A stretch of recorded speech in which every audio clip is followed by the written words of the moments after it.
নমস্কার সবাইকে। অনুরাগের ছোঁয়ার নতুন এক ট্যাবলেটস নিয়ে চলে এসেছি। আজকে গল্পের শুরুতেই আপনারা দেখবেন জয় দীপাকে বলে যে তুমি আমার ছেলের সামনে আমার গায়ে হাত তুলেছো। এরপর দীপা বলে যে দরকার ছিল।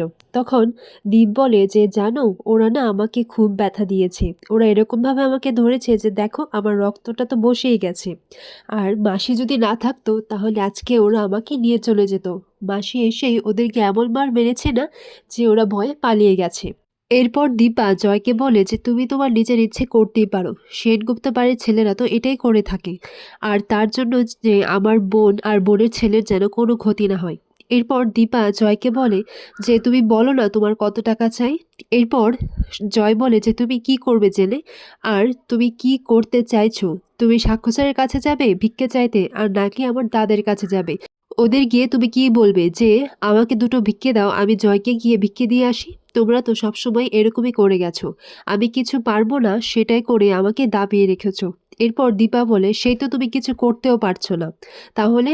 ঠিক এই মুহূর্তে দেখা যায় কাকি আসে। কাকি এসে বলে তুমি নিজের প্রবলেমই সলভ করতে পারো না, ওর প্রবলেমটা কি সলভ করবে। আর হ্যাঁ, তুমি সূর্য আর চারুর বিয়েতে বাধা দিও না। এরপর দীপা বলে বাধা তো দিইনি, আমি তো ওনাকে বুঝিয়েছিলাম উনি যখন আমার কাছে এসেছিলেন, উনি যেন চারু আর ওদেরকে নিয়ে ভালো থাকুক, আর আমি সেটা মনে প্রাণে চাই। অন্য মুহূর্তে দেখা যায় যে এইদিকে চারুর মা বাবা ফোন করে এবং অলি তাদেরকে বলে যে তোমরা তাড়াতাড়ি চলে আসো, আমি তোমাদের তাড়াতাড়ি চারুকে মম আর তোমাদেরকে গ্র্যান্ডপা বলে যেন ডাকতে পারি। এরপর সূর্য বলে যে তুমি এসব কি বলছো ওদেরকে। এরপর অলি বলে যে চারু আর আমার সম্পর্কটা তো এরকম কুলই।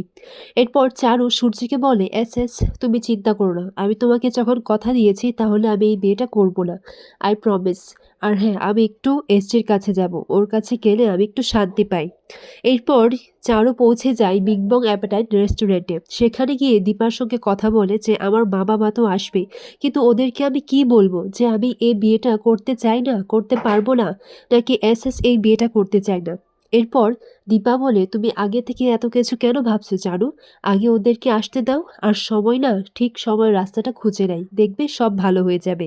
এই দিকে দেখা যায় যে সূর্য চারুকে ক্রমত ফোন করেই যায়, কিন্তু চারু সূর্যের ফোনটা রিসিভ করে না। এইদিকে সূর্যকেও খুব টেন্স দেখা যায়। এরপর দীপা বলে যে তুমি ডাক্তারবাবুর সঙ্গে কথা বলো, আমি আসছি। এরপর চারু বলে যে আমি এসএস এর সঙ্গে পরে কথা বলে নেব, কিন্তু তুমি আমাকে ছেড়ে যেও না। এইদিকে ফোনের দিকে তাকিয়ে চারু এটাই ভাবতে লাগে যে আমি ওকে কি বলবো। এইটা ভেবে চারু কাঁদতে লাগে। এইদিকে দীপা যায় চারুর জন্য চা বানাতে। সাক্ষ্য স্যার গিয়ে বলে যে ওই মেয়েটা এখানে বারবার কেন আসে। এরপর দীপা বলে যে চারু খুব কষ্টে আছে স্যার, আর এর জন্য কোথাও না কোথাও আমি সবকিছুর দায়ী। এরপর সাক্ষ্য স্যার বলেন সবকিছুর জন্য আপনি নিজেকে কেন দায়ী করছেন। এরপর দীপা আসে চা দিতে, তখনই দেখা যায় সূর্য রেস্টুরেন্টে পৌঁছে যায় এবং সূর্যকে খুব টেন্স দেখা যাচ্ছে। চারু বলে যে কি হয়েছে। এরপর সূর্য বলে আসলে বাবা মা যে প্লেনে করে আসছিল সেই প্লেনটা টেক অফ করবে। তখন চারু বলে বাবা মা কি হয়েছে বাবা মা। এরপর সূর্য বলে যে ফ্লাইটে হঠাৎ করেই আগুন লাগে আর ফ্লাইটটা ক্র্যাশ করে যায়। এরপর এই কথাটা শুনেই চারু অজ্ঞান হয়ে পড়ে এবং সে বলতে লাগে যে আমার সব শেষ হয়ে গেছে, আমার সব শেষ হয়ে গেল, আমার তো আর কেউ নেই। এরপর চারুকে সামলানোর জন্য সাক্ষ্য স্যার বলেন যে আপনি ডাক্তারবাবুর সঙ্গে চলে যান, উনি একা সামলাতে পারবেন না।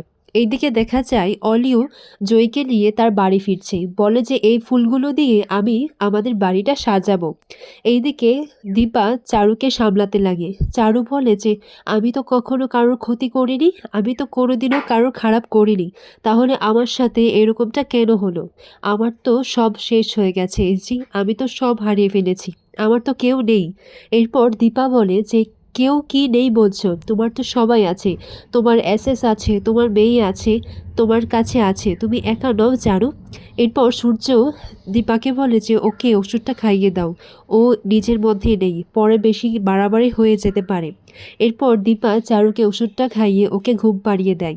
এরপর দীপা সূর্যকে বলে চারুর তো আর কেউ নেই, আমার আর আপনার তো আপনজনরা আছে, কাছে হোক কিংবা দূরে, কিন্তু ও তো একা হয়ে গেল ডাক্তারবাবু। সূর্য বলে যে তুমি কোন ধাতু দিয়ে তৈরি বলো তো, তুমি এখনও ওর কথাই ভাবছো।